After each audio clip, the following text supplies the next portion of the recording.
Caesar shit, force them out, fuck them back, it's only for they bomb. They shoot, they kill, they massacre, rape, they burn the kids. No one makes countries laugh to your face, fight and die, 'cause God forgives.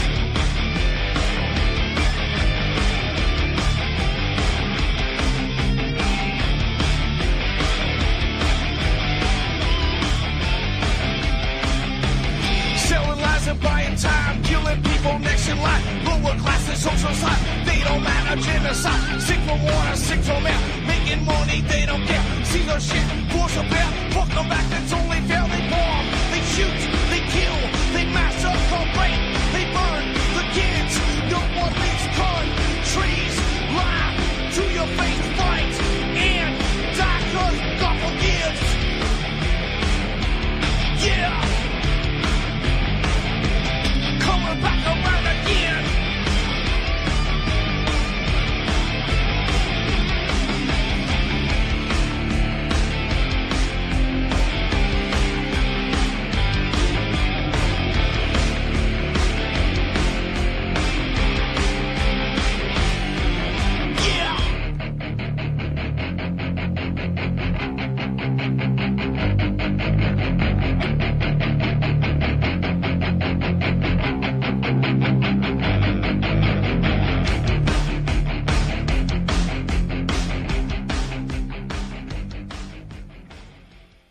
Welcome to the show. I'm your host, Ron Stevens. This is Rock the Boat, right here on UCY.TV, my favorite little online network. And I hope the people that listen to UCY are out spreading the word that there are some really good hosts on UCY, and there's some really good information that people need to be aware of coming across the airwaves at UCY. So if you are a listener of UCY, spread the word.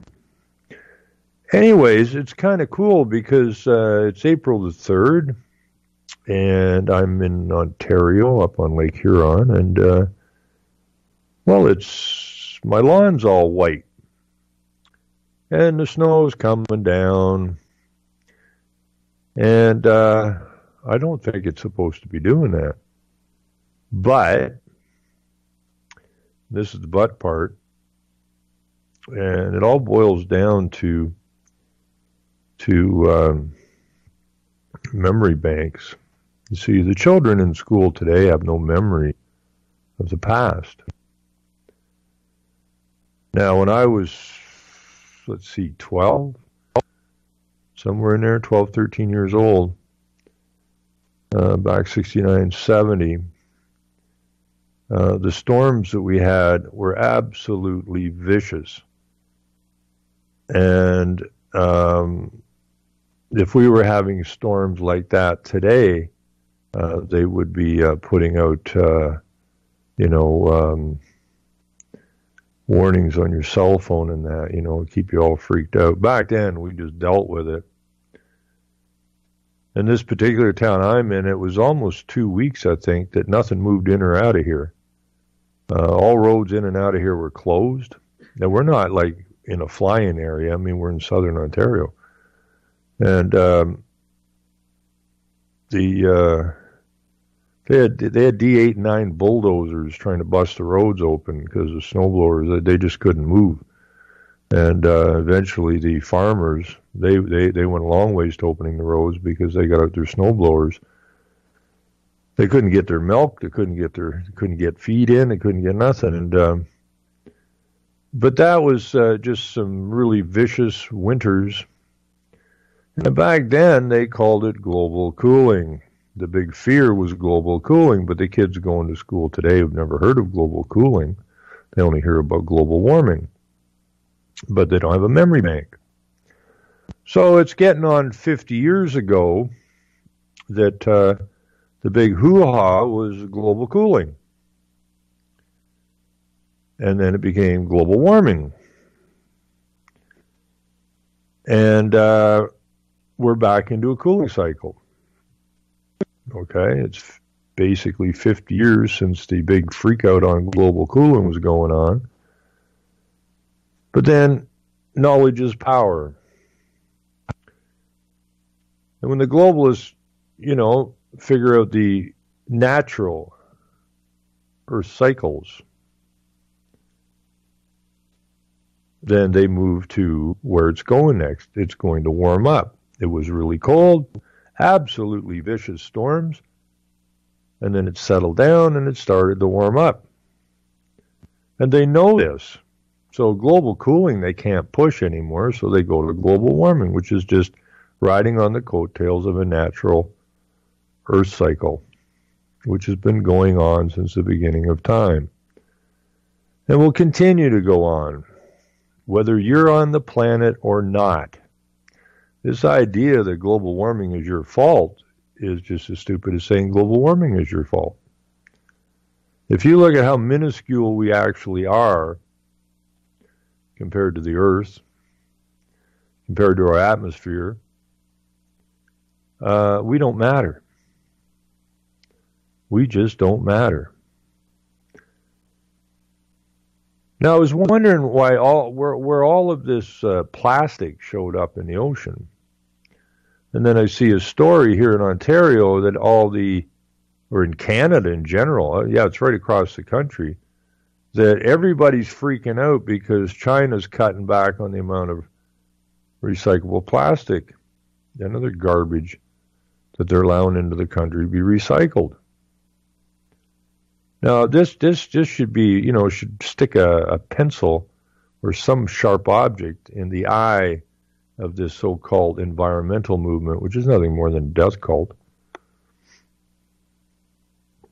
You're moving, you go and you sort your garbage, and you put your garbage in this container, you put your garbage in that container, and this truck will pick up that garbage, but it won't pick up this garbage. You got to wait for the next truck. Oh, geez, I missed this day, so I can't put out the plastic. What about tomorrow?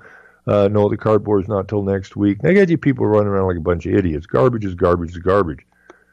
So they bundle up all this garbage, and they put it on ships, and they send it to China.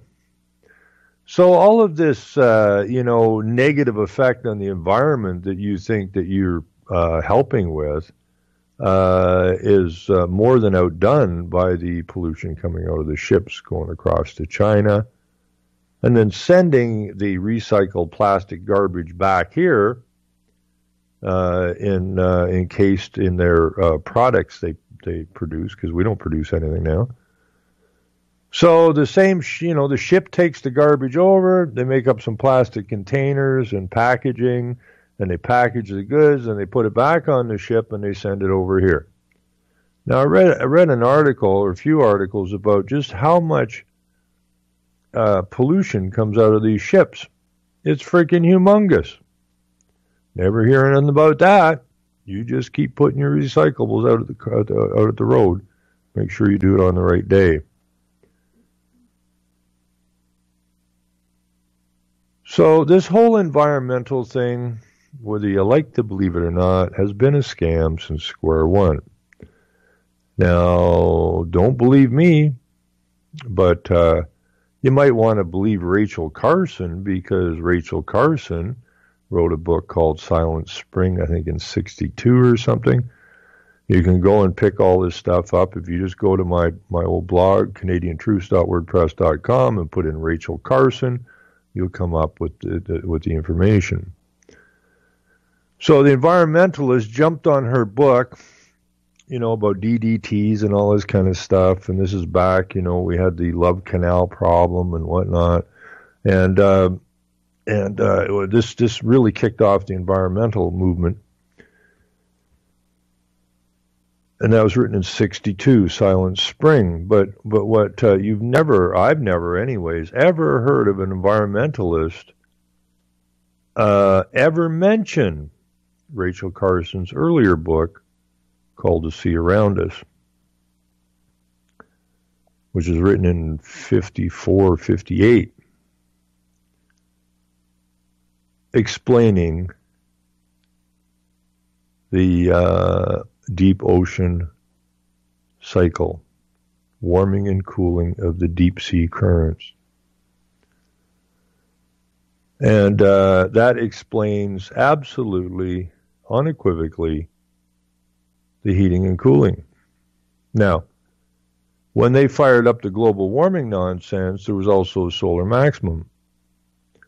So you combine the solar maximum with the cycle of the sea currents, deep sea currents, which were warming at the time. Guess what? It's going to get freaking hot. And we're past that now. And now we're in a new cooling cycle. We've been cooling for a while now. But to be sitting here watching the snow fall on April the 3rd in southern Ontario is ridiculous. So they make all of these problems up. They make the problems up. They make the solutions up. And then the media, the movies, magazines propagate, the schools propagate the lie. And then people eventually believe the lie. Now back to the plastic in the oceans, I'm thinking, how in the hell, I saw like 8 million tons or some ridiculous number of plastic ends up in the ocean each year. How's that possible? Unless you're putting it there. And then when I saw this story about sending all this plastic over to China, and that China was getting ticked off because the amount of not really good plastic or stuff that would be a problem to recycle, they don't want that. So they're starting to restrict recycling or the amount of garbage that's sent to them. Well, if you're on a boat and you're going across the ocean, it's more than possible that the word on the ship is dump anything that we can't use on the way over here. Because you can't get that much plastic in the ocean any other way. And that creates this big freaking island, it's huge, of plastic floating around in the ocean. And now they want to get rid of plastic. They want to cut all fossil fuel, everything that has anything to do with a fossil fuel, whichever the hell you want to call a fossil fuel. I mean, it's rather ridiculous. Fossil fuel. When I was a kid in school, in grade school, we were actually told that oil comes from decaying dinosaurs, for crying out loud. Of course, that's not true, but that's what they told us. And you're supposed to not question scientists. Well, if you don't question scientists, then, you've opened your mind to accepting all manner of propaganda and outright lies as truth, i.e. global warming. And vaccines and, the whole 9 yards. The fact that all the way from the beginning of time, all the way up, there was always a creator. And it wasn't until recently, and it is recently, when you take the course of history, it wasn't until the mid-19th century that all of a sudden, God didn't create man. You evolved from a great ape. And don't question the scientists, please, because we have a plan. So we're going to reassign you from man to animal.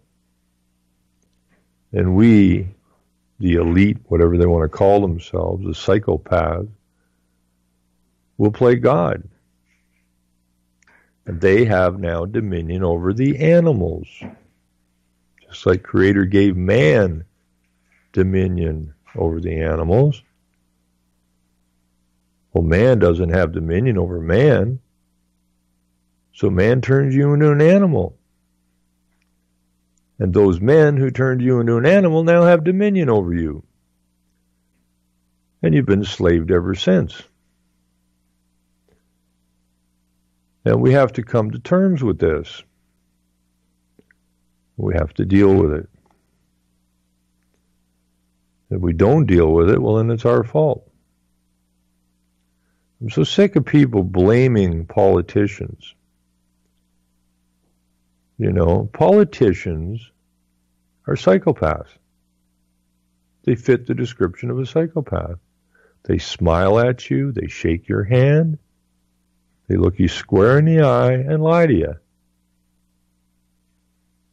That's a psychopath. They have no morals. They're amoral people, which is what a psychopath is. And those men who turned you into an animal to have dominion over you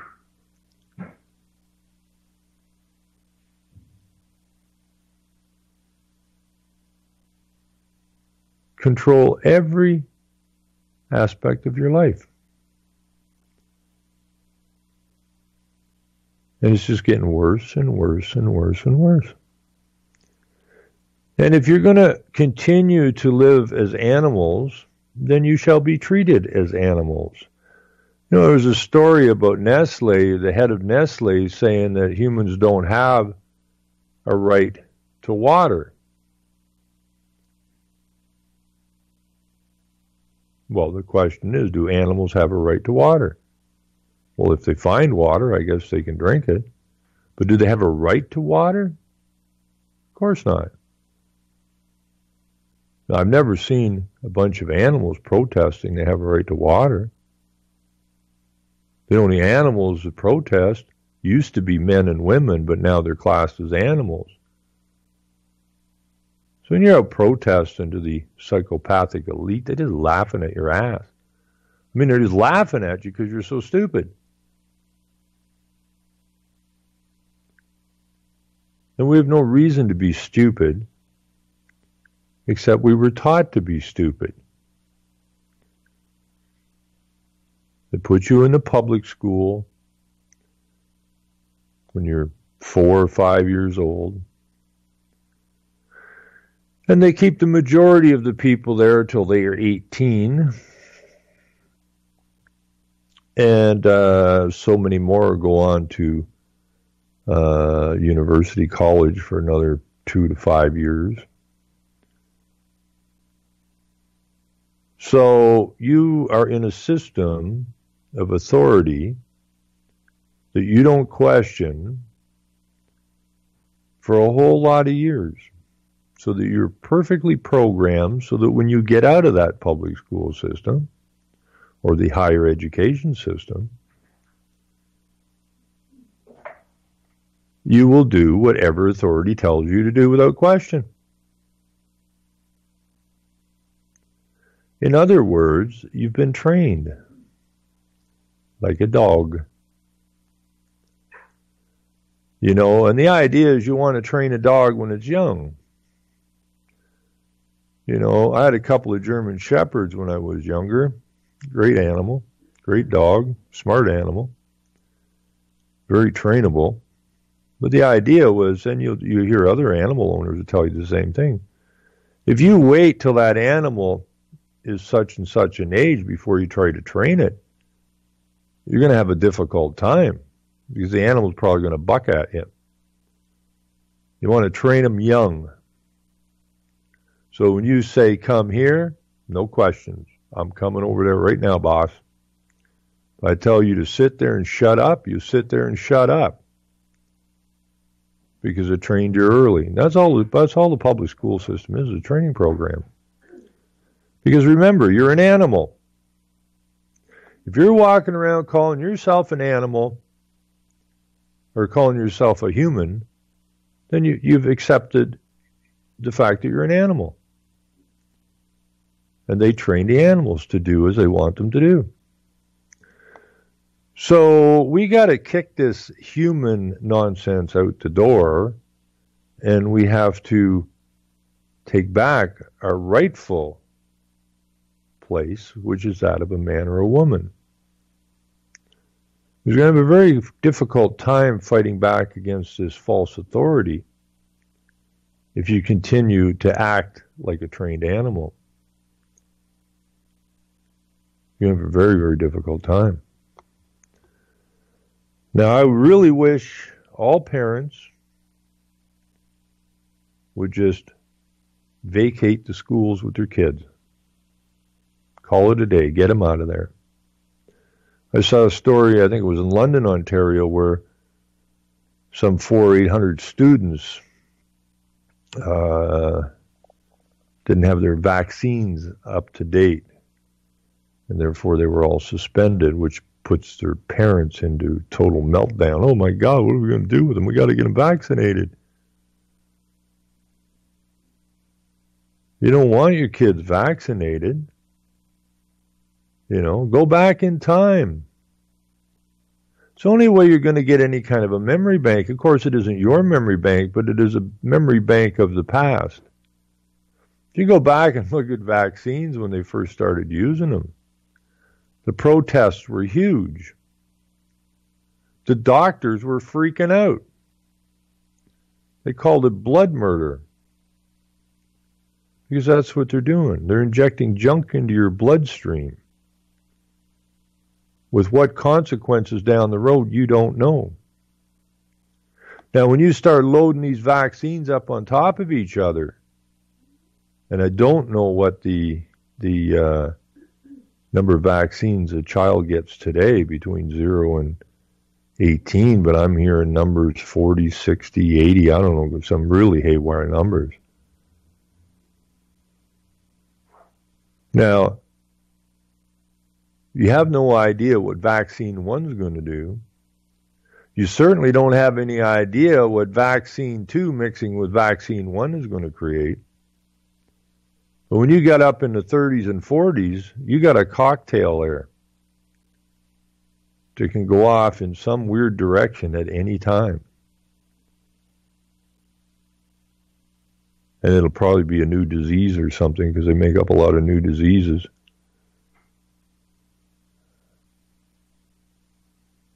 I mean, all these vaccines they've been giving all these kids, one of the things that I think maybe is possibly, because I think about this quite a bit, why are kids today the way they are? Now, I ran construction companies some years back, and marketing companies, and it wasn't that difficult to train people because they wanted to work. They wanted to outdo each other. Today, when I talk to people, like I need to start a new business, where am I going to get some young people? Do you know any young people with any drive? And the answer I get back all the time is no. Well, what happened to them? I mean, when we were 10, 11, 12 years old, I took my very first contract at the age of 12 because I wanted to buy something, a pellet gun actually, that my mom didn't want me to have a gun. You shoot your eye out, eh? And so I didn't know how to get it. They were $25 at the time, and that's a long time ago, and $25, well, that was a decent amount of money for a little kid. So I didn't know how to get it, so I went and took a contract to paint a house. Got 3 of my buddies, we painted the house, we got $100 for the job, we went and bought a pellet gun. In the wintertime, we're always out, and we didn't even charge people, we were so easygoing. We'd get 5, 6 of our friends, and you could shovel a driveway real fast with 5 or 6 of your buddies. And we just go down the street and knock doors. This is before everybody had snowblowers and that, but just knock on doors. They say how much you charge us, whatever you think it's worth. Now, sometimes we didn't get paid so good, and those we kind of took off our list. But generally, we were pretty happy with what we were paid. But you don't see kids doing anything like that today, or at least I don't. And so is it the school system that has dumbed these kids down so bad they have no jam left in them? Or is it a combination of the school system and the multiple vaccines that they're taking that is just generally messing their heads up? And they have no desire whatsoever to really do much of anything, except maybe text. They seem to really like to text. We're really killing our own people. And if our youth are weak, and the elders are weak, then how do you put up resistance to what they're doing to us? And that's something that has to be changed. Now, I talk a lot to I'm 63, but I talk to as many kids as I can speak to, too. And the general thing I'm seeing with the older generations is that they are starting to get angry, which is good. And I've talked to several that say the same thing. We got to get to the kids, man. We got to get to the kids because we're going to pass. And we're just going to leave the kids. They're screwed. And that's exactly what we got to do. Now, the only way you can really get to the kids is to teach the kids. The whole idea is to get them early. I mean, it's the same with a dog, and it's the same with a kid. Whoever gets to the kid first, or the child, I shouldn't call him a kid, whoever gets to the child first has control of their mind. Now, we know what the school system's all about, so we shouldn't have the children in the school system. If you go back in history, you'll find and you will learn exactly why the public school system was set up.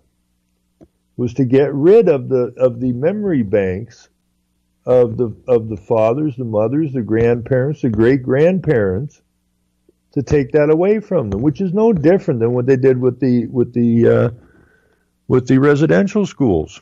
They wanted to crush any pushback from the Native community, and the easiest way to do that is get the children and remove their history, which is what the school system is doing today to everybody else. Now we see what they did to the Native people, and this is the plan they have for us now. And when I spoke to that lady at the reserve that day, I mean, there's very few things that really hammer me, but that hammered me. When I asked that middle-aged lady if she understood the plan for Whitey, and she just quietly nodded yes to me. When I asked her how it is she gets it so easy and trying to explain it to Whitey, like beating your head on a brick wall. And she just looked at me and quietly said, "We lived through it. Now it's your turn." And she absolutely nailed it. So we have a duty to the future of the children. We don't particularly matter other than what we can do to turn the kids around. And the only way you're going to turn the kids around is to get them out of the school system. So the only way you're going to get out of the school system is to supply an alternative system where the parents can take the children, go to work, come home, pick up the kids, take them home, and go from there. Because as long as your child is in the public school system, they have to be vaccinated over and over and over again.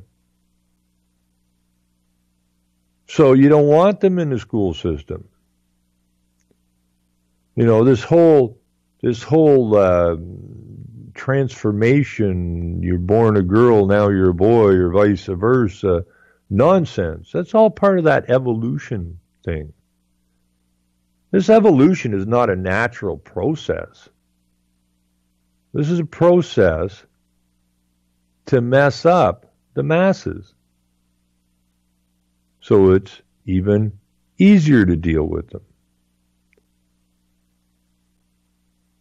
So the only hope for the children is to get them out of the school system. And the only way to get them out of the school system is to provide an alternative system where they're not required to be vaccinated, where they're not required to do Islamic prayers, where they're not required to be involved in this early sex education, transgenderism nonsense. It's all child abuse. The school system right now can be stamped with child abuse. And if you're a graffiti guy or gal, you have my permission that when you see a school, just go graffiti the thing, child abuse. And nobody can give you a hard time for being a racist or a Islamophobe or any other damn thing or white supremacist. You're just saying it as it is. That school is involved in child abuse. Every school in this country is involved in child abuse. They're all guilty of child abuse. So it's not, I don't think it's over the top to print the truth on the school.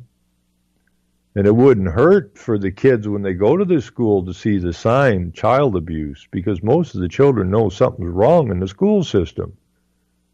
And all you're doing is helping them understand that there's something wrong in the school system.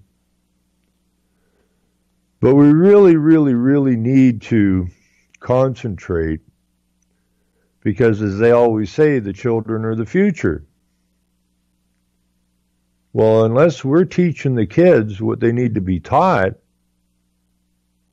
then somebody else has control of the future, because they're training the children to be the future they want, not the future that would be called normal, or the future that any moral man or woman would want them to have. So, I want people to think about that. I don't want you to be fearful about it.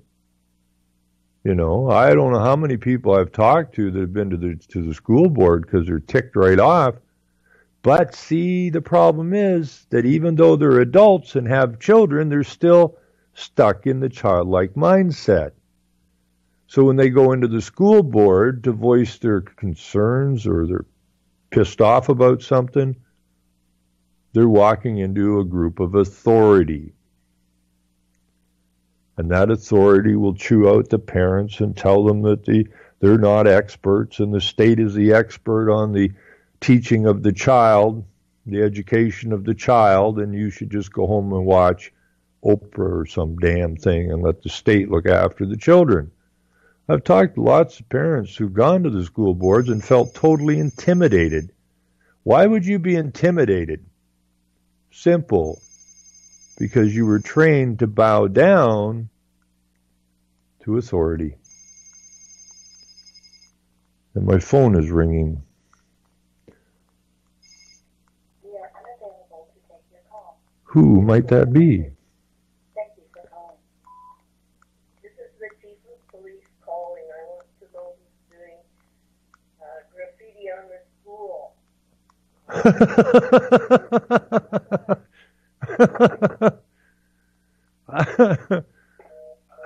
That's too funny. I just got a call. What time is it here? How much time I got left in this show? I got almost a half an hour. Okay, I'm going to go do this. I'm going to, if I can find her here. That phone call was from Faye in Calgary.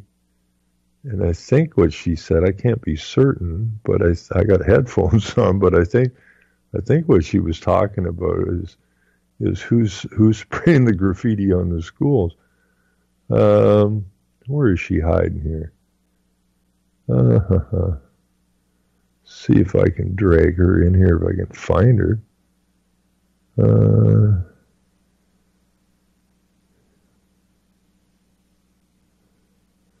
Where did she go? But we have really, we do. We have an absolute obligation to the children. And if we can't see that, then we're blind. The whole point of this show and so many others is to get people to see. Because once you see, you cannot not see. And once you know, you cannot not know. And until we get a decent number of people in that category, we're not going anywhere. Let's see if we can get a hold of Faye here. Made me chuckle. Hello, you culture jammer, you. How is Faye? I'm great. I think graffiti is the answer. You know, there's an underpass that's not very far from where I live, and oh boy, you know, they use that gray paint a lot, and they don't let people put the messages up there. And yet, what the money they spend on public art, I think we really do need to allow the graffiti to come back in, right? Well, yeah, I mean, graffiti is one. The good thing about graffiti, whether you agree with it or not, whether you even agree with the message or not, is that graffiti, because of the way it's presented, makes people think. Or at least that's what I see from graffiti. Because it's not something people see all the time everywhere. So when they run into it, it does. I do believe it clicks the brain a little bit. And it's colorful. Why do we need these gray walls all the time? I mean, I'm not suggesting that you write on other people's houses or private property. No, I wasn't saying that. The public schools is a public building. It's our building because we pay for it. We pay for the teachers that are in it.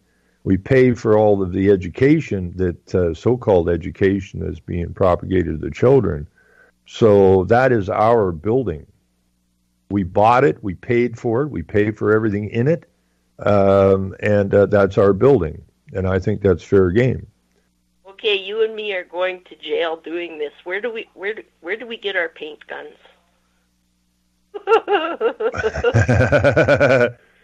Well, you know, I saw there's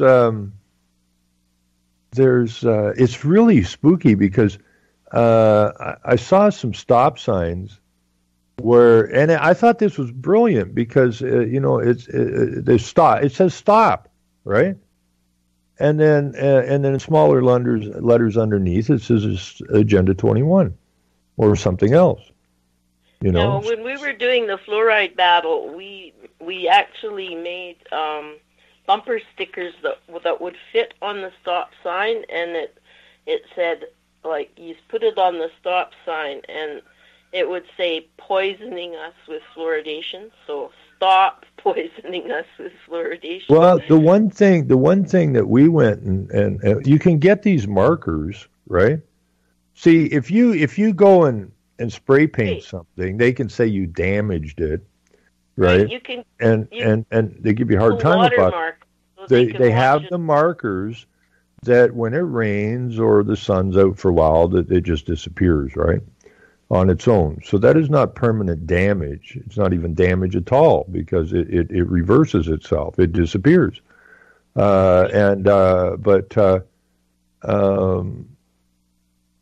A friend of mine, we were at a grocery store one time, and we had these markers, and I think she went and marked, there's a place out in the middle of the parking lot where you put the carts, right?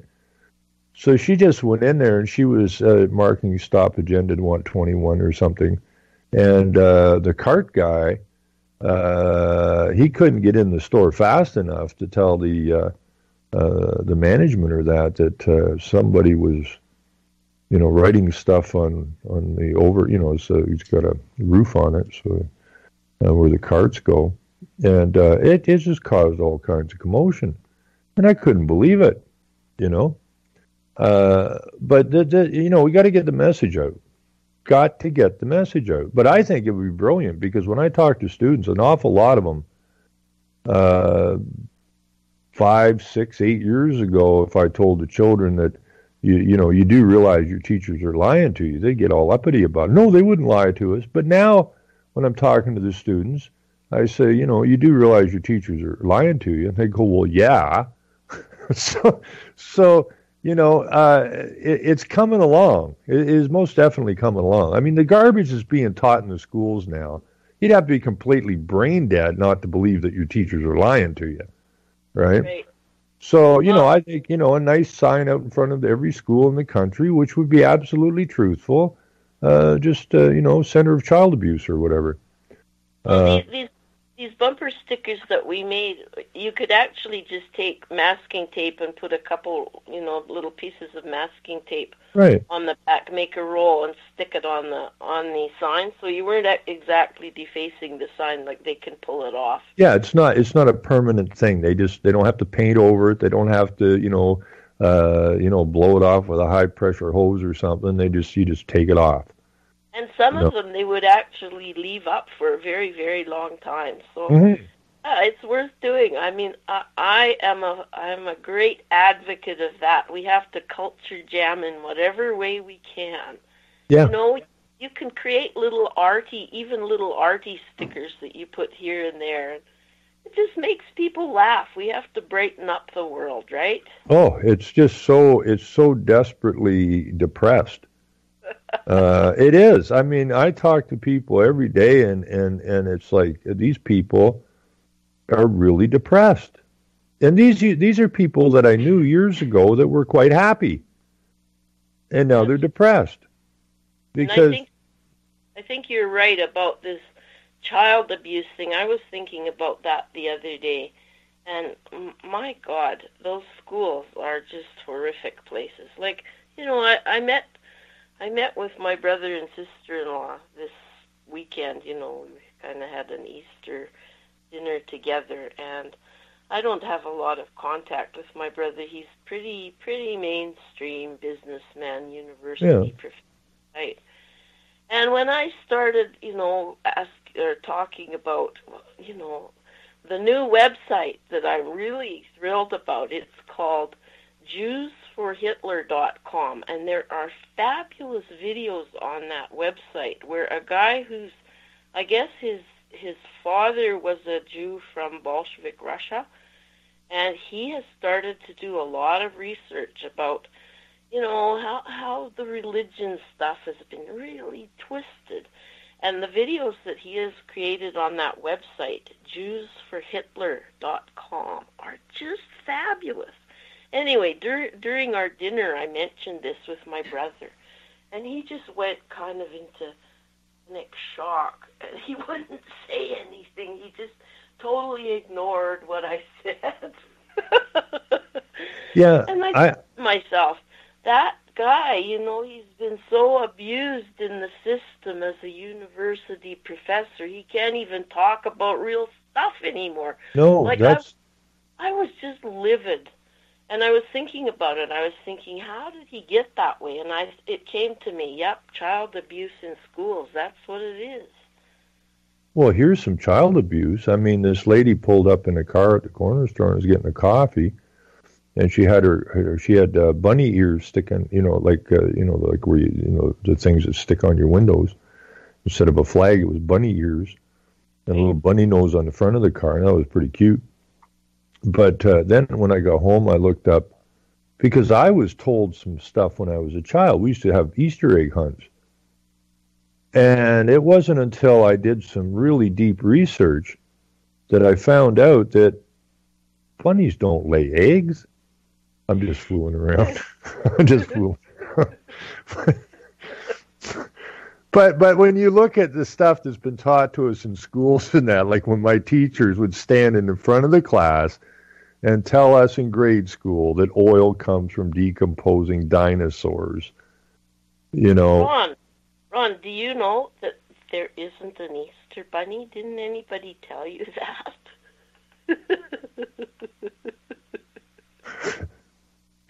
We had to go get some material today, and we stopped on the way home in this little wee tiny community with a Mennonite restaurant in it. And the food was absolutely, I'm still full. That was about 2:30, 3 o'clock in the afternoon. We stopped for lunch, and this meal was absolutely amazing. Fresh roast turkey, fresh buns, lots of really good gravy, lots of really good dressing, salad. I mean, it was an amazing lunch. And yeah. And so I asked her. I says, "Oh, like we had a coffee and that." And I said, "Oh, could you bring me a nice tall glass of raw milk?" And she goes, "Yeah." And I said, "Oh, great, you got raw milk here." "Oh, not raw milk. I can get you milk." But I said, "But when you go home, you have raw milk at home, right?" "Well, yeah, but I can't have it." "No." Right? But I was just, it was just, I love the way this is set up. I told her, I said, you make me up one more plate of this stuff, and I'm going to go back into Hanover, and I'm going to take this plate, and I'm going to walk into McDonald's and Burger King and Harvey's and A&W and walk in with this plate while they're eating out of their plastic little styrofoam boxes with their plastic forks, eating their plastic food. And I'm not even saying it. I'm just going to walk in and watch people go, "Where the hell did you get that?" Right? Mm-hmm. We've gone so far away from what we're supposed to be. And we got to get back there, I feel bad every time I see a kid walking into a school. I really do. It bugs me. Yeah, I think it's time to.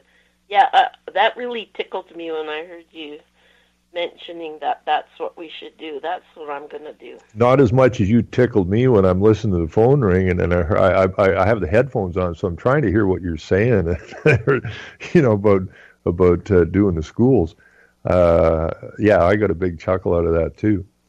But it's not radical in any way, shape, or form, right?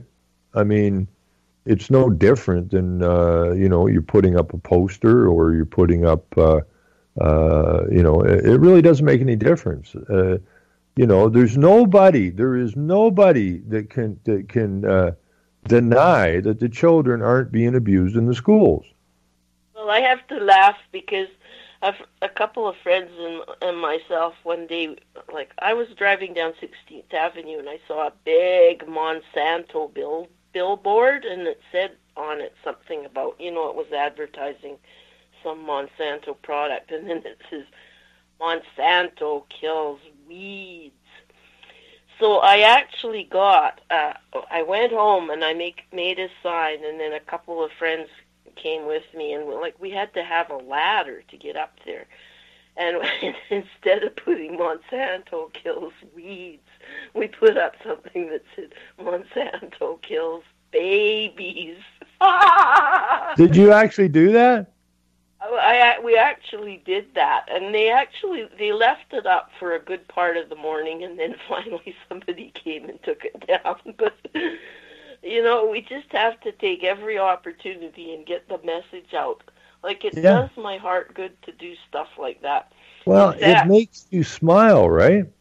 In fact, I have to, when we were doing the fluoride thing, there's a dentist on a prominent corner here in town, and that guy, he was part of pushing the fluoride stuff, and so we had our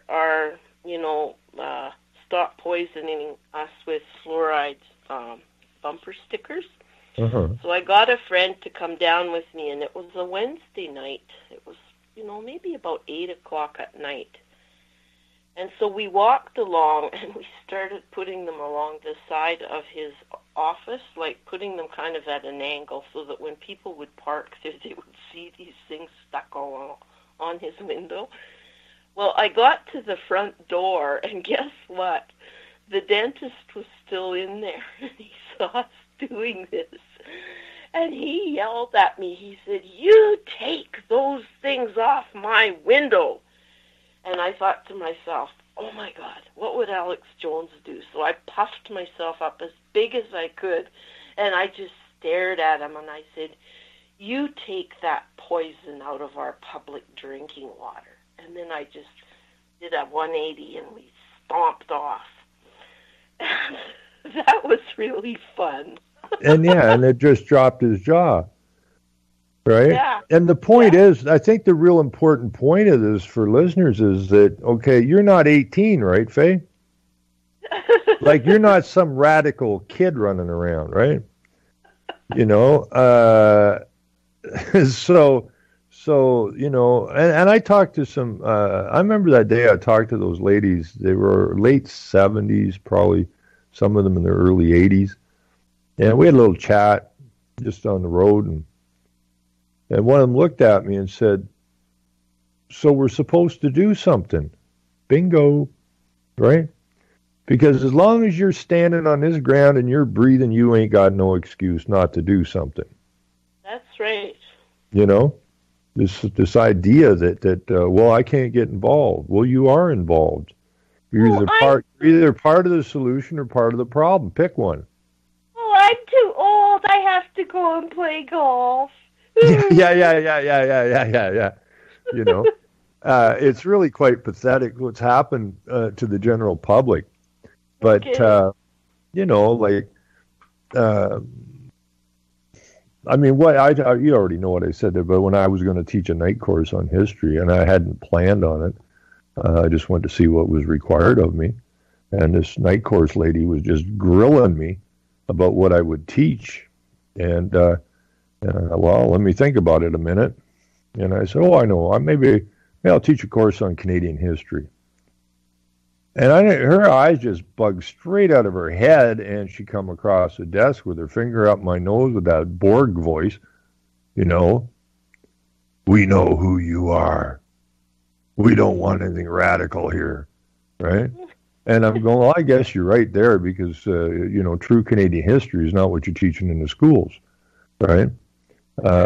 So, you know, so I didn't get to do a night course in that school. They wouldn't allow it. You know, so, and I've talked to several students now who have been asked to leave school and take correspondence courses because they were upsetting the class. And I said, when you say upsetting the class, it's not about throwing chalk at somebody, right? It's about asking pertinent questions of the teacher, and they don't want to answer. And they don't want the other kids to be encouraged by your questions to ask questions, so the only way they can continue their nonsense is to have those that ask questions out. You know, and I've seen that happening in the universities as well. You know, the students have been asked to, you know, leave a particular course or go somewhere else or whatever, because they're basically rocking the boat by asking questions that require answers, and the teachers don't want to answer the questions, because if they answer the questions, they take the lid off the box. You know, we got to keep the lid on it. So, no, I think the graffiti thing, you know, there's no problem. You can buy those colored markers anywhere, and I tried them out, and they work. You know, and when it rains, they disappear. So you haven't damaged anything. And this is, you know, when they go after the graffiti guys, they say, well, you know, we'll charge you for damaging the building. It costs us this much to paint over it, and yada, yada, yada. Well, none of that happens either with these rain pencils, or, like you said, just taping something somewhere, right? Right, with masking tape. There's no damage. That's right. You know, so, I mean, I don't know. I don't imagine a kid in school today can put a kick me sign on another kid, although we all thought that was rather fun in school. But I don't think you can do that kind of nonsense anymore. Oh, Ron, you have to be politically correct. What a poor place to live, man. What a poor place to live. You know, there's, it's like all the school monitors or something ended up in the bureaucracy. You remember the people in the school, they go, you're running in the hallway, and what's your problem? Let's see, we're the same age, and you're telling me what I can and can't do? You know, like, come outside and we'll discuss it. but that's all this authority nonsense. It's coming at people from their earliest age, way too late. And, I would be the happiest camper in the world if we could set up, alternative schools, or not even alternative schools, real schools, because the public school system is actually an alternative education program because it's got nothing to do with education. Right, so it's not really even a school. You couldn't call it a school because they're not teaching the truth. They're not, it's propaganda. So it's really not a school. So call them the alternative school. They're just mini lockdown prisons. They're horrific places. They're prisons for teachers and kids.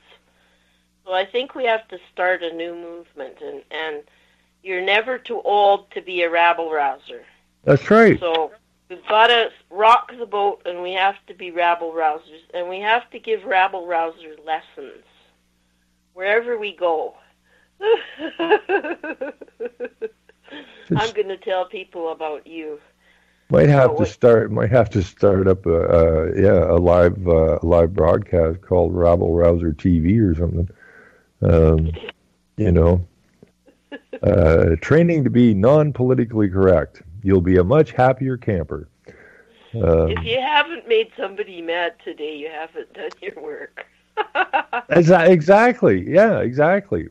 Like my lawyers, I said, yeah, I rattle a few cages, and my lawyer says to me, he said, Ron, there are no cages you haven't rattled around here.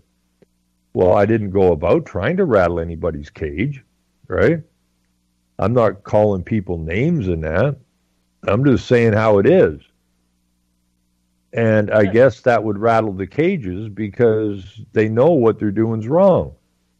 But have some fun and go on that website, JewsForHitler.com. Those is it JEWS? Yes, okay. JewsForHitler.com. And they're just nice, lovely, short little videos, and they talk about Holocaust, all the lies we've been told, and they talk about, just how Christianity got hijacked. And he said it's gone back to like 70 AD. It started with two groups. There was a group of Gnostic Christians, Jews, and then there was a group of Pharisees. And they've been fighting ever since. Well, it's no different than the political system. Religion is identical to the political system. It has one purpose, and that is to divide and conquer the people. That's right. And people got to get around that. But the website is lovely, and he's the guy. So do that one more time. Jews what? Jews for Hitler. Okay. .com.